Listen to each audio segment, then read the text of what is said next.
Good evening, everyone. Chris Osberg here, Winding Road Magazine. Today on this beautiful, balmy, snowy Michigan evening, I've got a Kia Sportage SX all-wheel drive. Actually, that's a great choice. Got Kia's B-segment SUV here.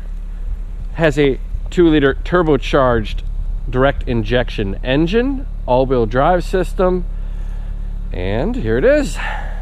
It's going to be a quick review today. I think it's a great looking little SUV.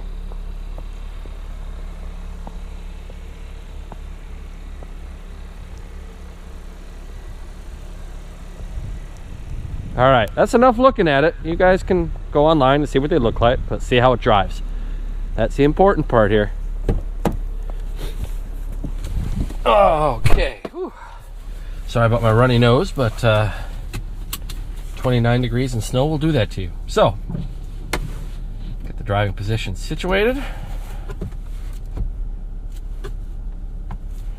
First things first, let's turn off that stuff. 2-stage traction control. All right, traction control and stability control disabled. We've also got a differential lock button down here. So I'm going to try out the all-wheel drive system as it is first and see how it appropriates all-wheel drive, torque front to rear, and then I'll try locking it just to give it that extra bit of traction. 50-50 front and rear, good for this type of weather. Nice that Kia still gives you that option on this type of vehicle. Most manufacturers these days, those are the types of features they eliminate right away, because to be honest, most people aren't ever going to use it. But you know what? I'm that 1%. I'm the guy that's going to use the car to its ability and enjoy every second of it. So thank you, Kia, for giving me that option. First impressions, this is a damn sporty little steering wheel for an SUV. Flat bottom, nice, chunky, good recessed thumb area here, nice paddles, good ergonomics here. Make no mistake about it, Kia has some sporty intentions with this thing. All right.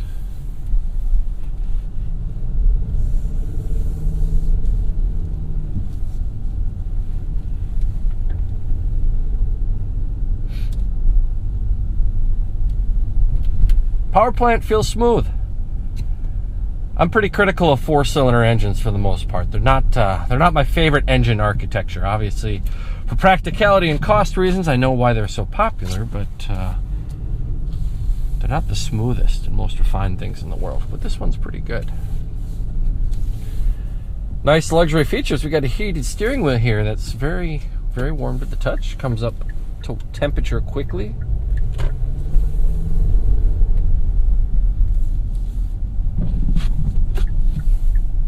See what happens when we get this thing a little bit sideways.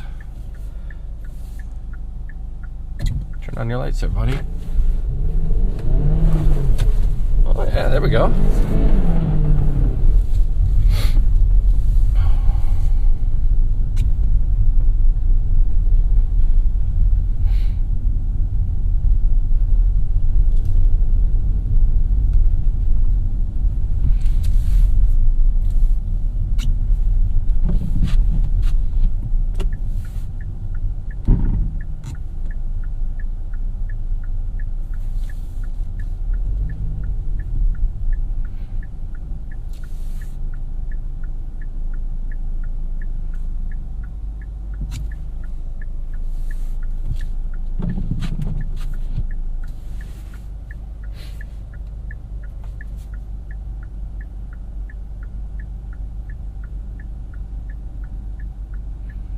This guy might not get going.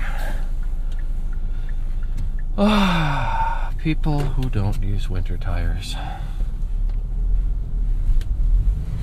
Come on, buddy, get with the program.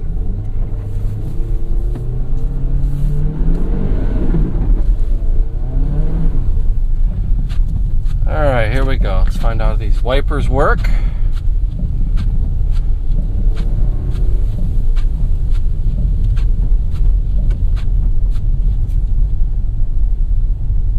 Interesting. Gives you a little status update on what the wiper setting is in the center display. It's actually pretty useful.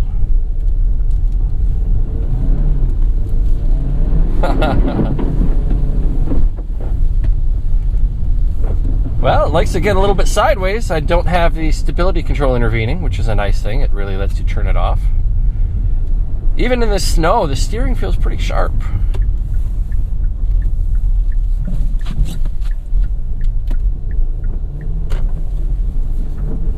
Chassis comes around just fine.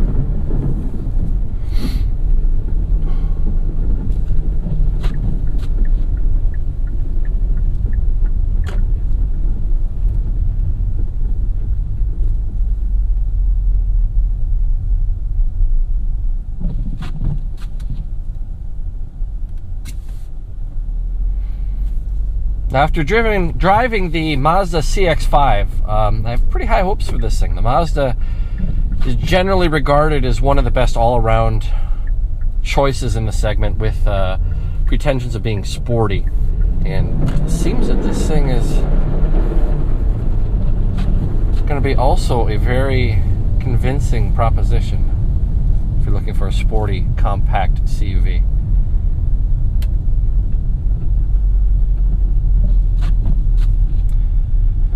Oh, looks like the freeway is going to be a parking lot.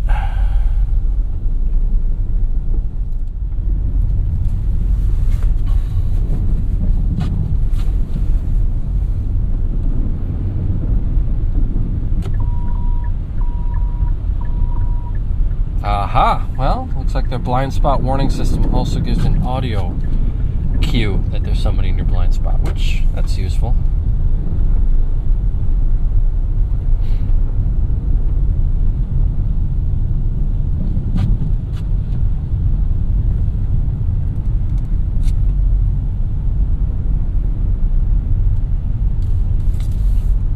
So ergonomics, well, I'm a big fan of the easy-to-use climate control system with physical knobs here.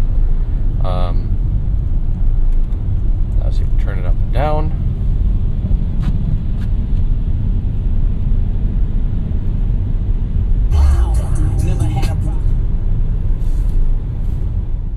Familiar infotainment system, also used on other Kia models.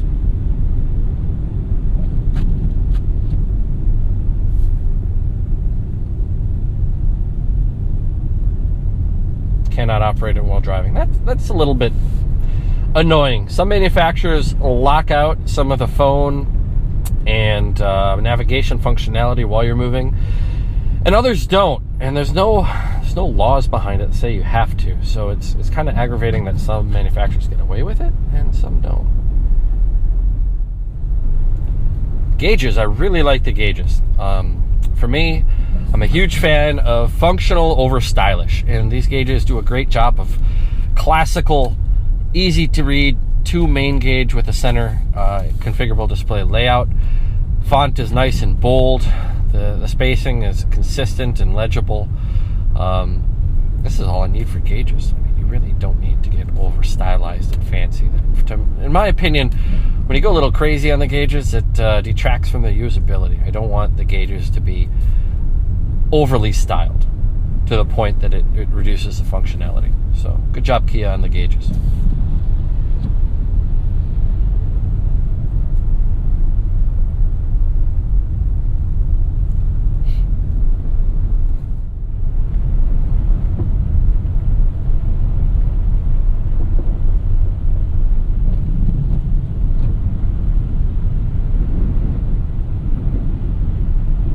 It's always interesting when you get fresh snow out on a major highway like this. I think this highway has about 4 or 5 lanes, but you can't see any of the markings. So it's really every man for himself at this point. You kind of got to get in where you can. Get some people who are extremely timid and just want everybody to leave them alone, and people who are overly aggressive in getting to where they need to go. So I'm just going to follow the faster group here and see where it takes me. Personally, I enjoy driving in winter conditions. Doesn't stress me out. See, here we have this guy going way too fast, and you have this guy trying to get over to the exit. So some people just need to chill. You know, you can bomb up past everybody, but don't do it on the right.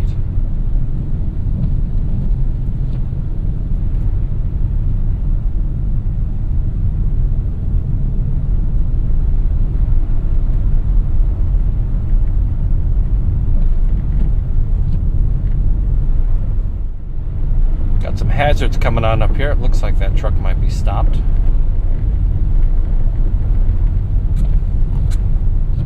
Let's see what's going on.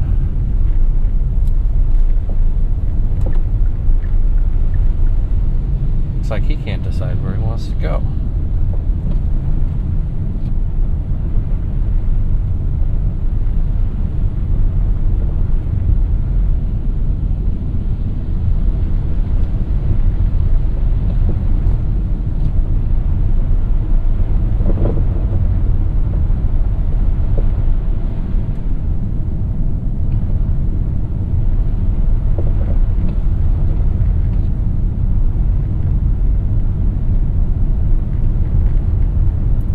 For all you people in southern states and warm areas around the world who don't get snow like this, you guys are missing out, man. This stuff's cool. It's a lot of fun. It brings some excitement and interest to driving if you're a driving enthusiast.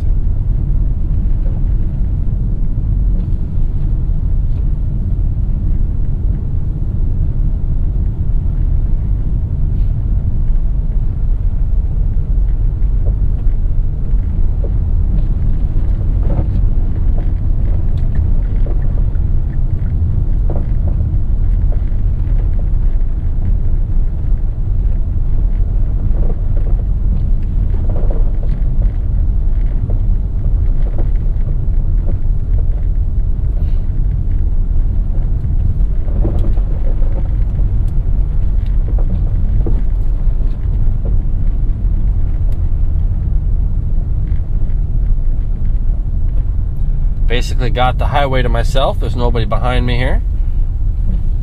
Good time to feel the chassis balance a little bit.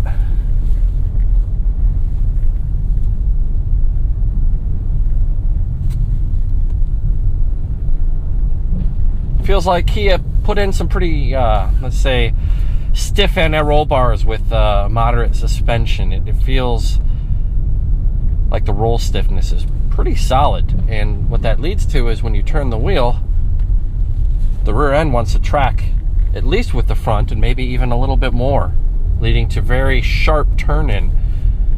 Car that wants to, let's say, trail brake coming into the corner, and it leads to a more playful chassis. With the stability control turned off, I can really feel what the car wants to do.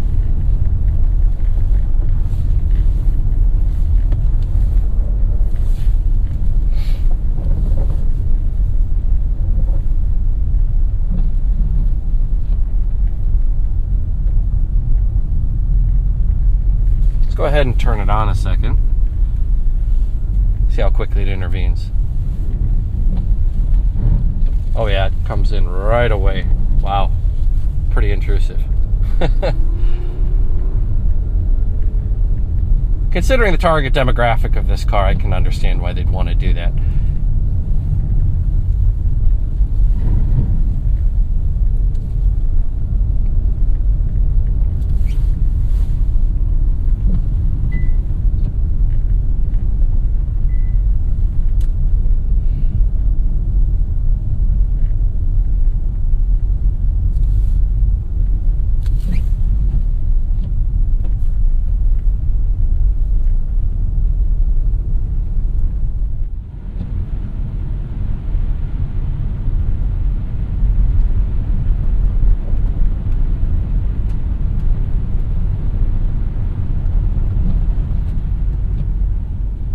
Here in the Michigan area, we've got loads and loads of automotive suppliers for anybody who cares. It's a big new facility for the manufacturer Harman. They make a lot of the infotainment systems and audio systems that are in various vehicles.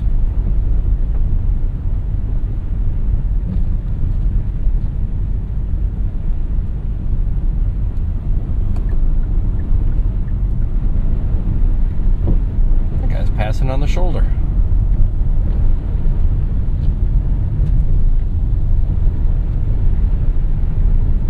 Guess if you can't see it's the shoulder, it's fair game, huh?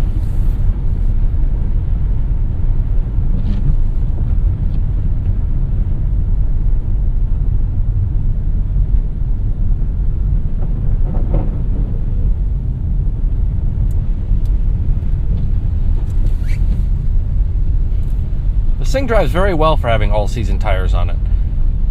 I bet with some dedicated winter tires, the thing would be an absolute tank in the snow. Has a nice combination of an effective all-wheel drive system with locking center differential and a chassis that allows you to really use all 4 tires. It's not balanced towards understeer. It's really a neutral setup, meaning that you will get maximum grip when it comes to taking corners.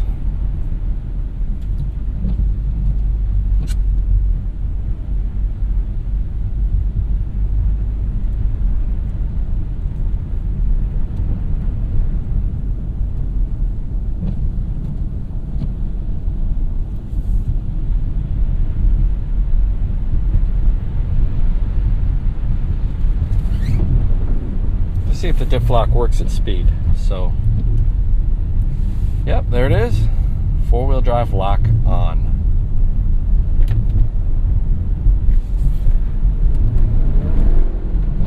That thing has lots of traction.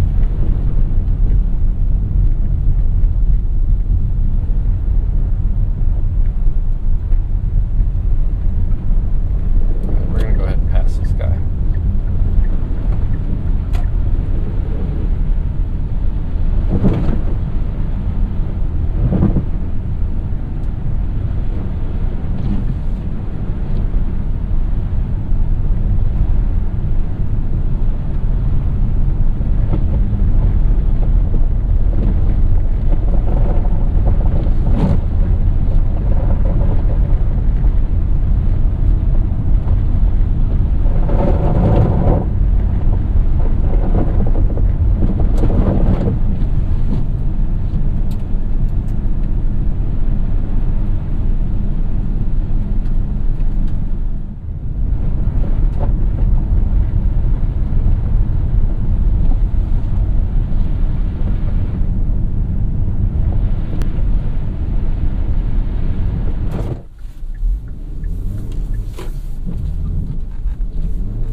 Light.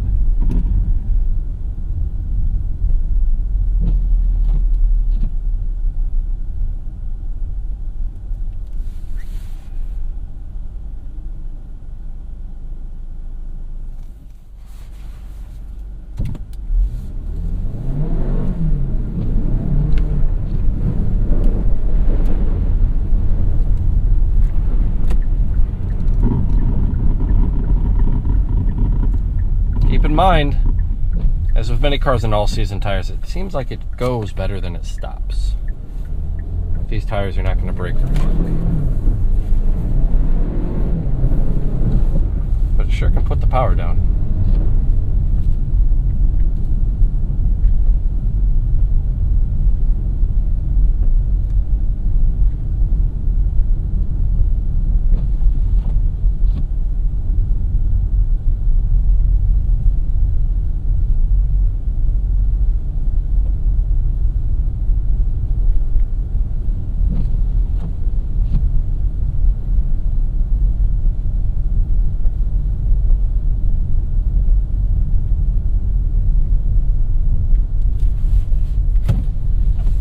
Go ahead and try manual mode.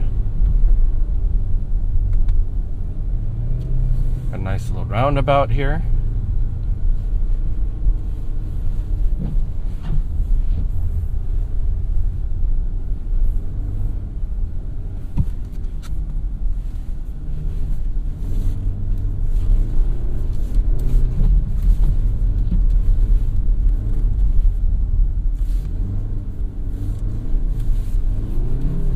What a roundabout's good for? Well, drifting, of course.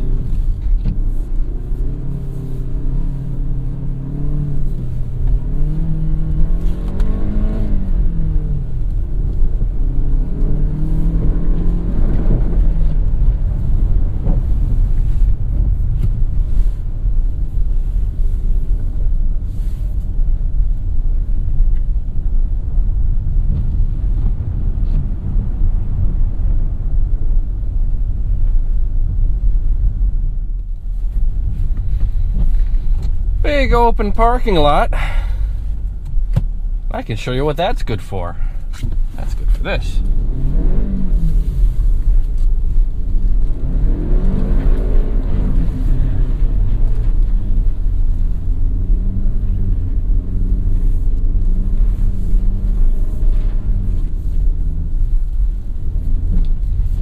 He has no qualms about going sideways.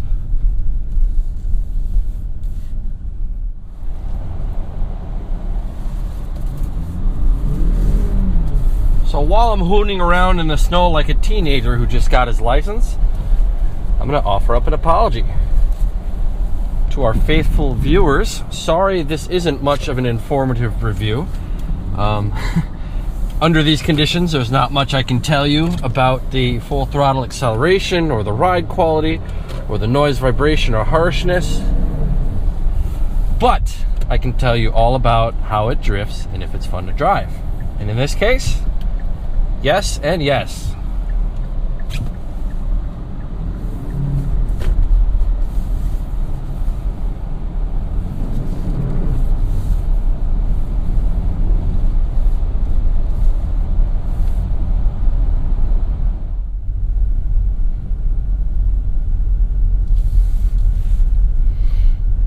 I get the question all the time. Do I need all-wheel drive to get through the winter? Obviously the answer is no, you don't need it. But if you're the type of driver that wants to enjoy a vehicle to its maximum and not just get through the winter, but actually have fun and have a very dynamic, powerful car, yeah, I think all-wheel drive is just about a must-have in this type of vehicle. Personally, I would never buy a pickup truck or sport utility type vehicle that was two-wheel drive. Not if I could help it anyway. But I do live in a wintry climate where in the wintertime it's just a whole lot more fun to have a tool that you can really use versus a two-wheel drive vehicle that's just going to struggle in a whole number of conditions. So there's my take on that. Take it or leave it.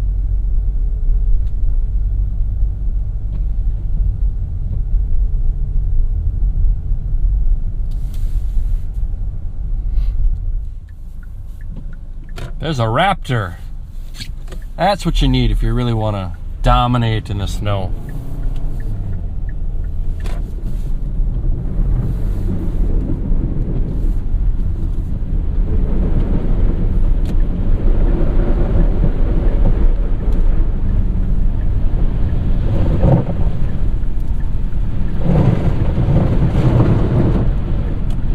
Alright, now we're going to come across one of the pitfalls of having all this fun in the snow. We've got quite a bit of steering wheel vibration. No, there's nothing wrong with the car. No, I didn't hit a curb. What it is all of that snow is going to pack its way into the barrel of the wheels, and it's going to throw off the balance of your wheel and tire package temporarily. So if you're going to goof around in the snow, you're going to be also well acquainted with reaching into the barrel of your wheel and cleaning out all the snow and ice that builds up.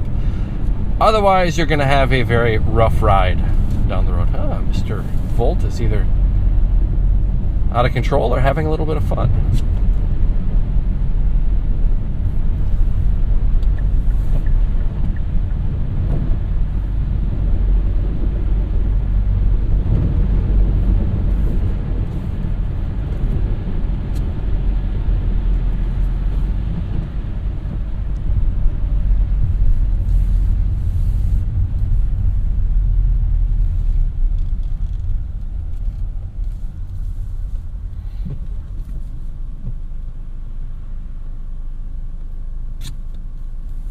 Rear-wheel drive Econoline van. That's about the last thing I'd want to be driving in these conditions. Those are legitimately terrible in the snow.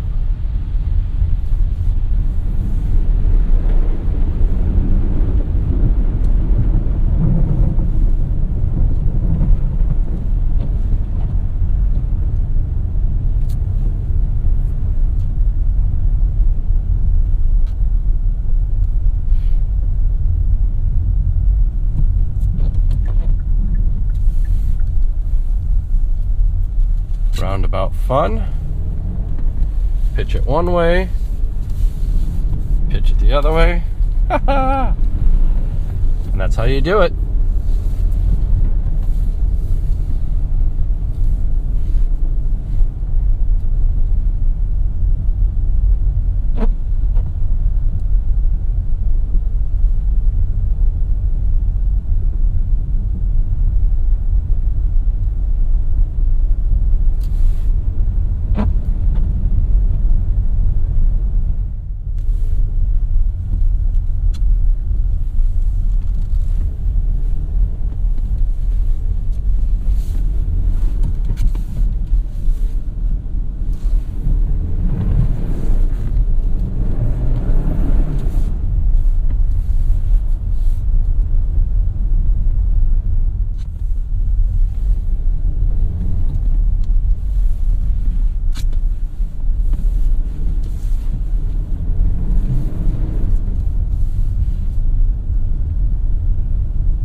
Now we're in an industrial park with nobody around on the weekend.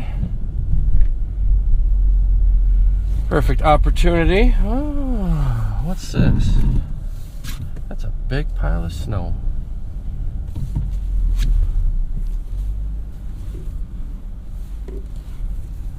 Okay, well, we'll avoid that huge pile. But I'll dance around this one.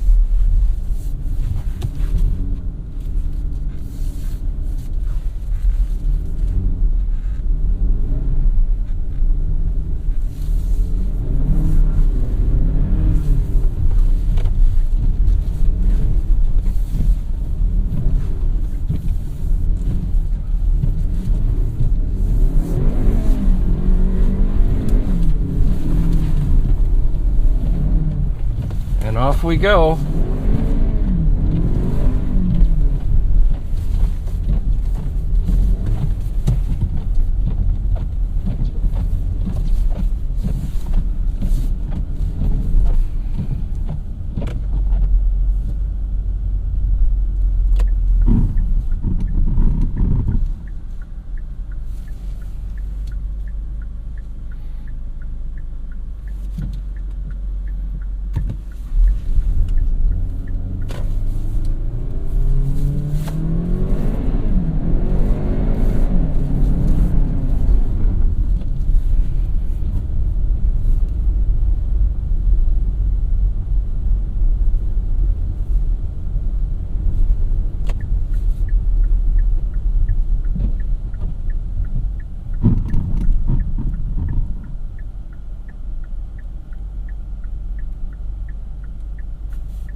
So overall, what do I think of the Sportage? I'm impressed by it. It is seemingly a fun to drive little CUV. Has a good all-wheel drive system that's lockable. I like that. Has a fully defeatable stability control program. I like that too. Interior quality is quite good. The steering wheel is awesome. The seats are okay. I'm not super impressed with the seats. They seem comfy enough, but they're definitely not supportive. They're quite flat. And I think Kias over time, they don't have the most durable seating materials, but that's just an assumption on this one. The ergonomics seem to be pretty good. The infotainment system is all right. Haven't listened to stereo yet, but it's Harman Kardon, which usually doesn't disappoint. But overall, I think it would be a very good choice to look at if you're also interested in the CX-5. And it may end up being the enthusiast choice. But I'll need to drive it a little bit more in a little bit more favorable driving conditions. Like I said before, there's only so much I can tell from the vehicle when it's snowing and everybody's driving slow and all I'm doing is drifting it. So in any case, I hope you enjoyed the video. And this is Chris Osberg from Winding Road. Keep the rubber side down. And hey, look at this guy in the flex. This is Michigan, everyone. We love to drive and we love to hoon around a little bit in the snow. So, and anyway, Chris Osberg again. I'll be doing some more goofing around and hope I keep the rubber side down. And I'll see you guys again next time. See ya.